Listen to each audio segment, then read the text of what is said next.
Acharya ji, I have somehow discovered that being a little altruistic, being a little selfless, does make me feel that I am elevating my consciousness. That is what works for me. And there is this one problem associated with this kind of nature is uh, the problem of violation of boundaries. So suppose that I want to help this person, and I may put in effort to help this person. This is inherently linked with a kind of guilt at some point of time if I choose not to help that person. Right. This leads me to violate my own interests at times. This makes me feel guilty when I want to say no. This makes me not call out people who have mistreated me or in such scenarios. So, how do we deal with this? How do we define that boundary that uh, up to this boundary I am ready to extra commit extra, but then when this boundary is crossed, this is it? How do we define that? See, altruistic behavior or helpfulness, these are not ends in themselves. However, they are often recommended or taught because mostly they go hand in hand with an elevated state of consciousness, mostly, but not always. You have to remember what is the end and what is just a medium. Helpfulness is a medium, not an end in itself.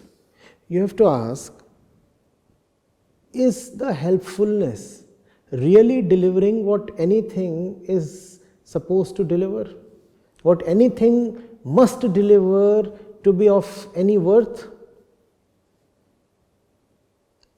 If helpfulness is delivering that, only then what you are doing can be called as help in the real sense of the word. Otherwise, it is not help.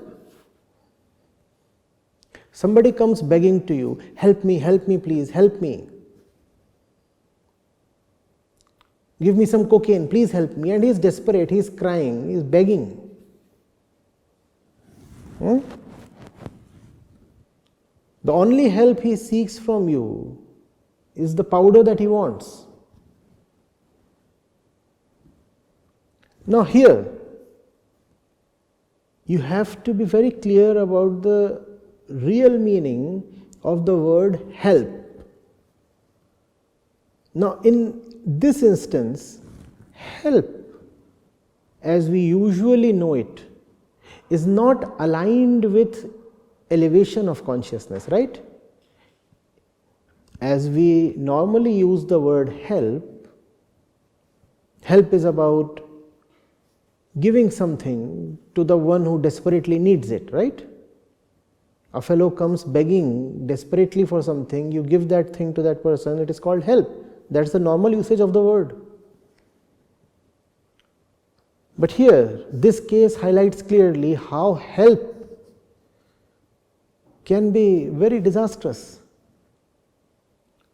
which means that help, etc., all the so-called good qualities,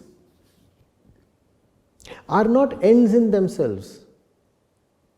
Any good quality is good only to the extent it elevates consciousness. Beyond that, that good quality is of no use. Beyond that, that good quality is in fact bad.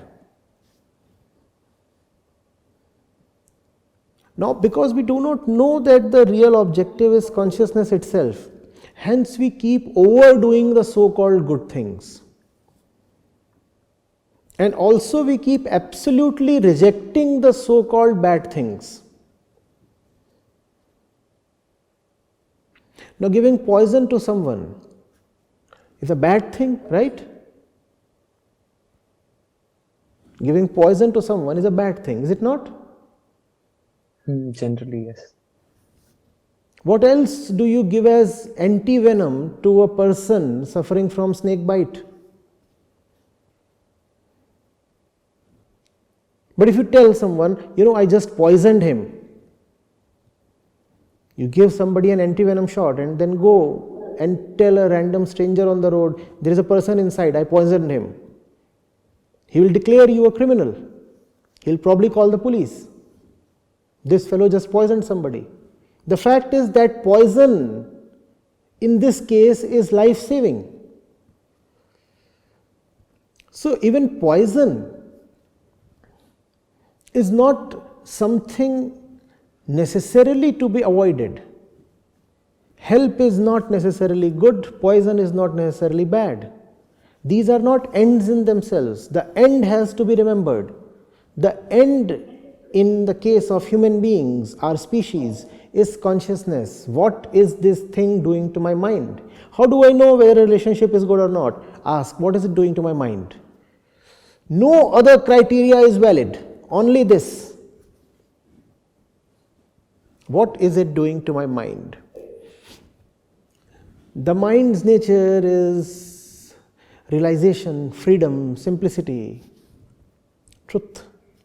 Is this relationship setting me free? Is it bringing me closer to the truth? Or is it pushing me into deeper bondage? So always remember the one thing that you need to remember. All else is secondary.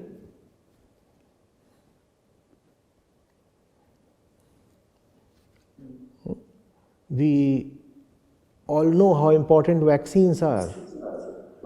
And you for sure know, as students of science, what you put into your body as vaccine. What is it? Weakened or dead germs. It's a diluted dose of the virus itself. Yes. So even getting infected is not necessarily bad. That's what all the research labs and WHO and all the doctors are doing. They are putting the virus in your body. You tell someone, I just put the virus in that fellow's body. He will say, you see, irresponsible and hateful. You have to remember the end. If the end is remembered, practically anything can be a means to that end. If the end is remembered, no means is important. Only that particular means is important that leads to the end at any particular moment. And you don't need to stick to any particular means. Because life changes, so means have to change. The end alone is changeless. The end alone is endless. Everything else must come to an end, except the end itself.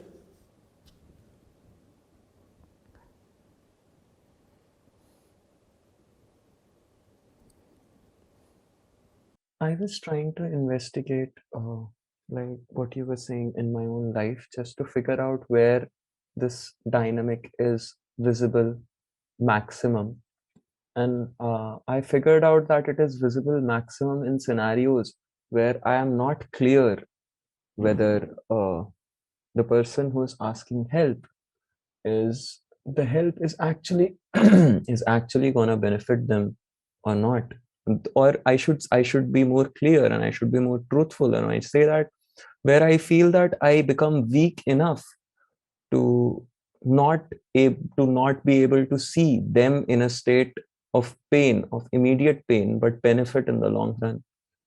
Because I may know that this right now is painful for them, but may be beneficial for them in the long run. But then I become weak as soon as the people grow closer to me to choose that weakness for them. Then you have to intelligently operate. Obviously, as human beings, you want to help the other get rid of his immediate pain. Here you need to be a bit tactful. Here you need to operate in a way where both the things happen. To some extent, the current pain reduces, and mostly the fellow is enabled to not to fall in pain again. You see, that's the characteristic of real help. If you are helping someone really, then you would be reducing his need to seek help again and again. So test your action of help on this criteria. I have helped him in this instance. Now, is this enabling him to operate independently of any help, or will he come repeatedly to me to again seek help? Reduce his need to be helped. That's the real help.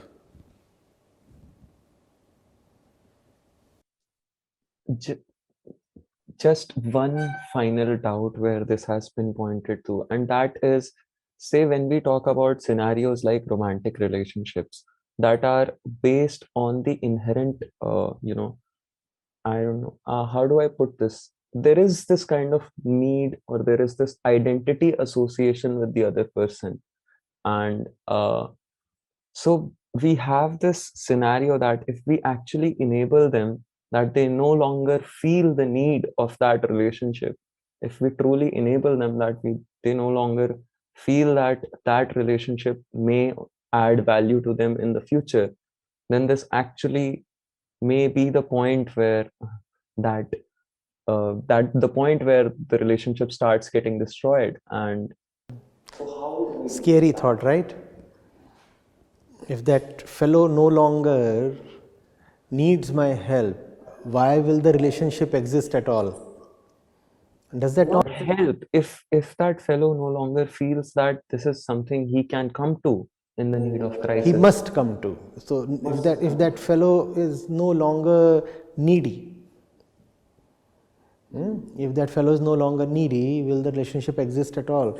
Is that not a very disturbing, a rather scathing comment on the nature of most of our relationships? They are need based. You fulfill my need, you scratch my back, I scratch your back. Not good to hear, and much worse to live. And your fear is that if this mutual dependence is no more there, then the relationship would cease to exist. Yes, the relationship would cease to exist in the form it currently exists, and the current form is hardly any good. Don't you agree? The relationship right now is mutually parasitic.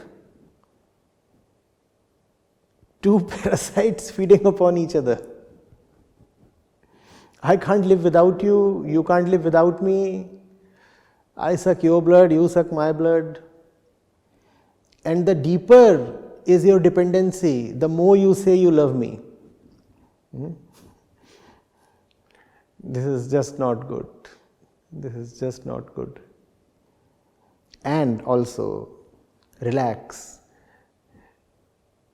When you are mentally evolved, that does not mean that you are left with zero relationships. You are left with healthy relationships.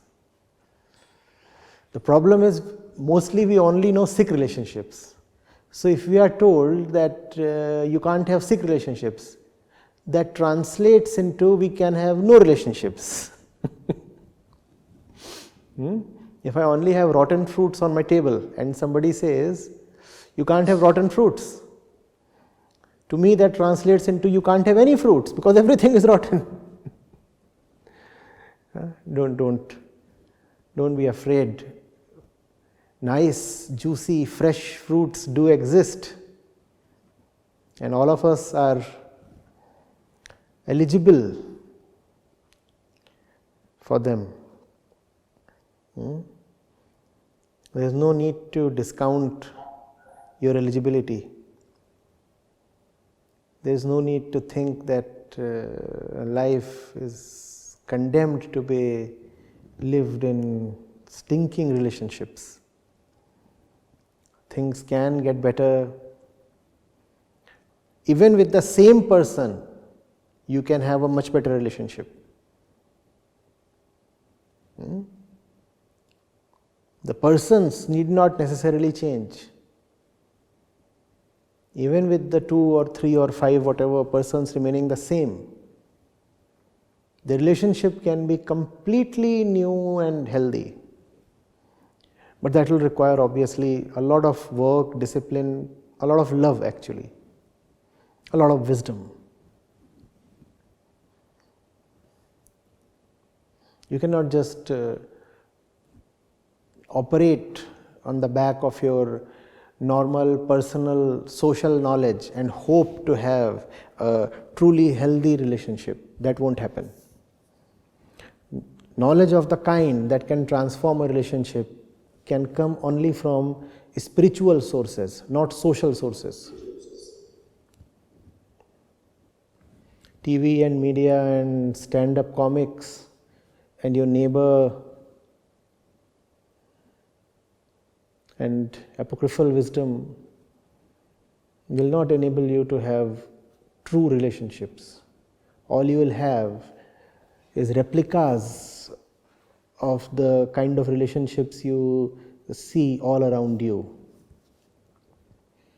In family, in the neighborhood, in the movies, in the past, in social media. Don't you see relationships there?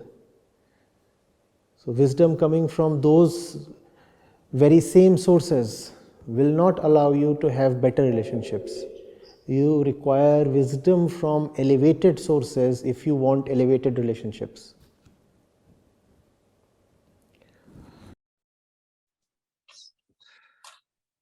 So if I can just extend this and ask a final question. So what, according to you, should be kind of the metric based on which we should evaluate whether this person, this relationship that we have, is actually healthy for us or not? To begin with, freedom. Have you been engaged or encaged? Mostly when you are engaged, you are actually encaged. Freedom. The true self is another name for freedom, and ego is another name for bondages. Any relationship that brings bondages to your life is just not the real thing.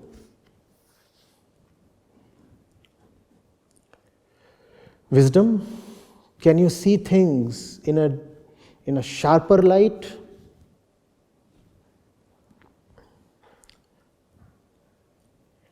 Does the person, there's this recent thing I said to someone. Does the person bring you roses or books? Is that not a credible enough indicator? That one of the diseases of consciousness is body identification. The more body identified your consciousness is, the more lowly is the life you are living. Is the person making you more of a body? In the presence of that person, do you feel more bodily, more body identified? Does the person look at you primarily as a body? Run away. It's a very, very bad relationship. What is the content of the usual discussion between the two of you? Is it about wisdom, or is it just mediocre, animalistic, body-centric gossip? What do the two of you do when you get together? Do you talk literature? Do you talk wisdom? Do you talk science? Do you talk climate change? Do you talk philosophy? Or do you talk breasts and hips? You have to figure out. There are very powerful indicators. You cannot miss them unless you are intent on deliberately missing them.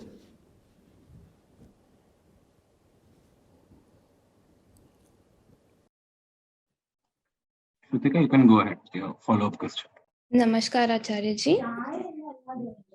I'm Shrutika and I'm a second year undergraduate from the Department of Mechanical Engineering. So as Devang was talking about saying no to people and giving focus on your own things. So I have observed this mostly happens in work related relationships. For example, like we have our colleagues and like they need help from us. But at times this happens that we are busy with personal stuff and like we won't be able to help them. And as Devang said, after some time you have that regret that you were not available for that person. So I had the same question, like due to that regret you keep on giving up, like giving to that person, giving in, and every time what we do is that we sacrifice ourselves. So to what extent sacrificing is right? No, sacrificing is something wonderful. But what is the definition of sacrifice? What is sacrifice? Giving up on something of little value for the sake of something of higher value. That's sacrifice. And therefore, sacrifice is an affirmative thing. It's a constructive, productive thing. Sacrifice is not just about negating or renouncing. Sacrifice is actually about creating. Sacrifice is about creating something. Sacrifice is not a negative word. Sacrifice is the most positive word you can think of. Positive in the sense of it being very pro-life, it being creative, constructive. It gives rise to something. In fact, you cannot create anything worthwhile if you do not sacrifice something relatively worthless, or can you? I am pretty sure at this moment all of you had other competing things to do as well. At least I had a lot of other things that I could have done at this very moment. I sacrificed on those things to be here with you, and I am glad I did. Because this, in my assessment, is a higher thing to participate in. No? So there always are these trade-offs. What is sacrifice? Sacrifice is a great trade-off. And that's why even in the most ancient of scriptures, you find the word sacrifice. And you find it around the world. And obviously sacrifice is not about slaughtering an animal or just offering milk or something or money or clothes to the deity. Sacrifice is a much deeper psychological concept. Sacrifice is a recipe for mental health. You're getting it? Now, if this is what sacrifice is, then it should be easy for you to know whether you are sacrificing rightly. See whether your sacrifice is creating something bigger than the thing sacrificed. I gave up on something small, check whether something bigger has been created. Otherwise, it's a bad trade-off, no? To give up on 10 rupees for the sake of 2. Poor arithmetic. Similarly, poor sacrifice. Getting it? The rider here is that in real life, things are not so easy to quantify. You will not know whether something is worth rupees 2 or 10 very easily. Especially if stuff is intangible. For example, you have to sacrifice your pizza for your sister. Now the pizza costs rupees 400.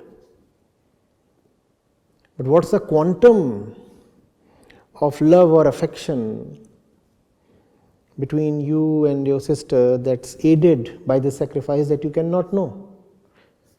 You also do not know whether giving up on the pizza was actually good for your sister. She might already be fat. She might already be addicted to pizza. That's where you require wisdom. To know the value of something in life. Wisdom is essentially about having a sound value system. What is worth having? What is worth valuing?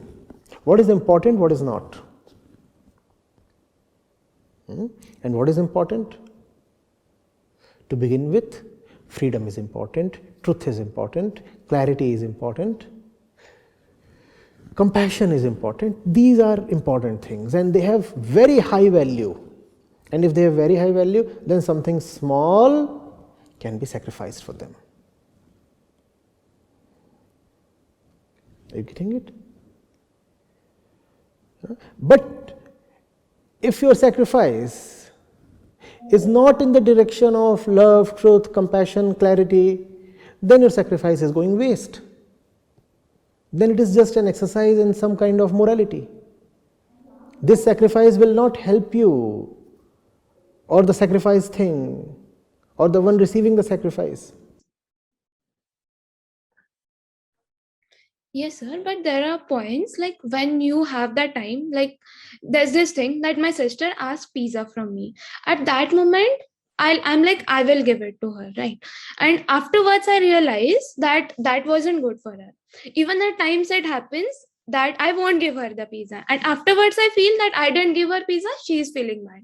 So this thing of regret, that's the thing of regret you feel every time you do something. Like while doing it, I don't realize that. And after some time, that regret comes in. That regret is there only because you do not know the value of the thing sacrificed versus the thing obtained. Okay, let me clarify with an example.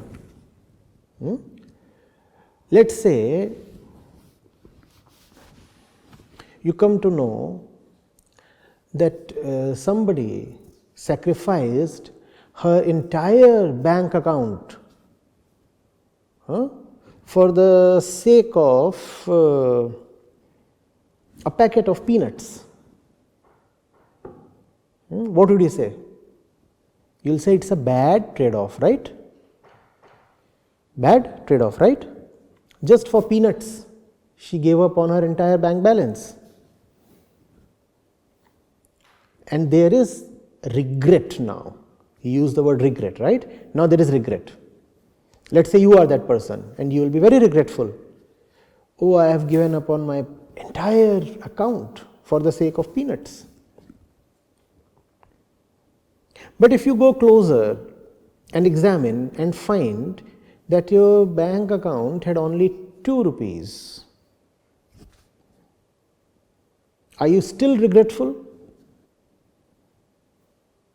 That's the thing. You do not know the value of the thing, therefore you are regretting. Sacrifice must always involve something of smaller value compromised for something of larger value. Otherwise, there will be indecision and regret. You will just not know what has been lost and what has been gained. So you will have mood swings. Sometimes you will feel, oh, something nice has happened, it's good I sacrifice. Sometimes you will change your mind and say, no, it was a bad decision. Because you do not concretely know the value of stuff. Value you can know only when you go close to something. You have to know that thing, you have to know yourself, and that determines the value of the thing. Right? What is the value of something? The value of something is only as much as it aids your own liberation. That's the value of the thing.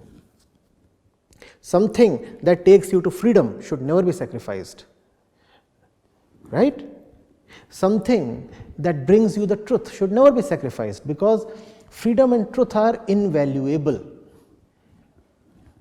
Whereas something that just feeds your body can be sacrificed, not a big deal.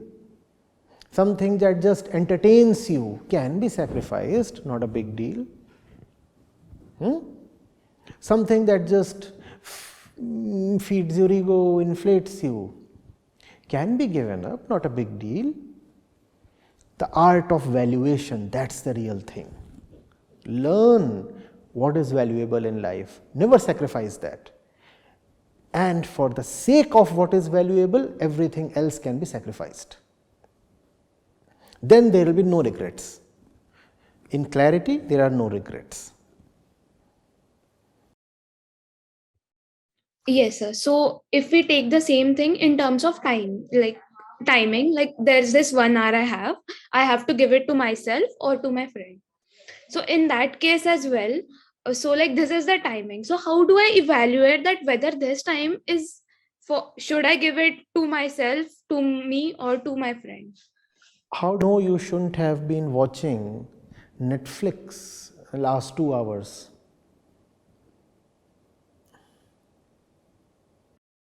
Because I know that this is a productive session. What is the definition of productivity? You gain something from it. What something? Anything. Like if I would have been watching Netflix for 2 hours. I would have. We are not having this conversation for anything. There is something very concrete this session is for. What is that thing?